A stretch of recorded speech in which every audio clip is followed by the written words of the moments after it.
నమస్కారం. VB news కి స్వాగతం. వల్లభనేని వంశీకి 14 రోజుల రిమాండ్లో కీలక అంశాలు వెల్లడించిన పోలీసులు. విజయవాడ ఫిబ్రవరి 14. VB news digital media. Gannavaram Vaikapa నేత మాజీ ఎమ్మెల్యే వల్లభనేని వంశీకి విజయవాడ కోర్టు 14 రోజుల రిమాండ్ విధించింది. ఆయనతో పాటు ఈ కేసులో నిందితులుగా ఉన్న లక్ష్మీపతి, కృష్ణప్రసాద్కు కూడా న్యాయమూర్తి 14 రోజుల రిమాండ్ విధించారు. వంశీని హైదరాబాద్లో అరెస్టు చేసిన పోలీసులు గురువారం రాత్రి విజయవాడ కోర్టులో హాజరుపరిచారు.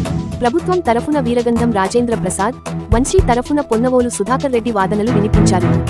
రాత్రి 11 గంటల నుంచి అర్ధరాత్రి 1:45 వరకు ఇరుపక్షాల వాదనలు కొనసాగాయి. ఈ వాదనలు కొలిక్కి రాకపోవడంతో న్యాయమూర్తి అదనంగా మరో అరగంట పాటు వాదనలు విన్నారు.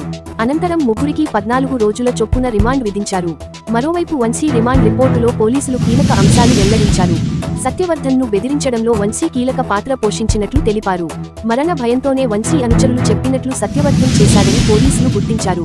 వంశీకి నేర చరిత్ర ఉంది. అతనిపై ఇప్పటి వరకు 16 క్రిమినల్ కేసులు ఉన్నాయి.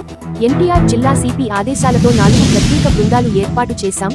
విశాఖ పోలీసుల సమాచారంతో విజయవాడ తీసుకొచ్చాం. ఈ కేసులో ఏ9గా ఉన్న రామును కలవాలని వంశీ బలవంతం చేశారు. సత్యవర్ధన్ ఫిర్యాదును వెనక్కి తీసుకోవడంలో ఏ7, ఏ8 కీలకంగా వ్యవహరించారు అని పోలీసులు రిమాండ్ రిపోర్టులో పేర్కొన్నారు.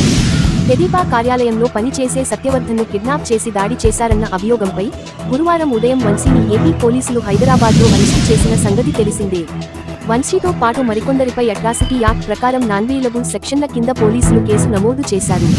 వంశీని హైదరాబాద్లో అరెస్టు చేయగా ఇదే కేసులో నిందితులుగా ఉన్న ఎలిమినేని శివరామకృష్ణ ప్రసాద్, నిమ్మ లక్ష్మీపతిని విజయవాడలో అరెస్టు చేశారు.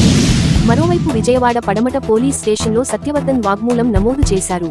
వంశీని విజయవాడ తీసుకొచ్చి కృష్ణలంక పోలీస్ స్టేషన్లో దాదాపు 8 గంటల పాటు పోలీసులు ప్రశ్నించారు. అనంతరం వంశీతో పాటు మిగతా నిందితులకు విజయవాడ ప్రభుత్వాసుపత్రిలో వైద్య పరీక్షల అనంతరం న్యాయమూర్తి ఎదుట హాజరుపర్చారు.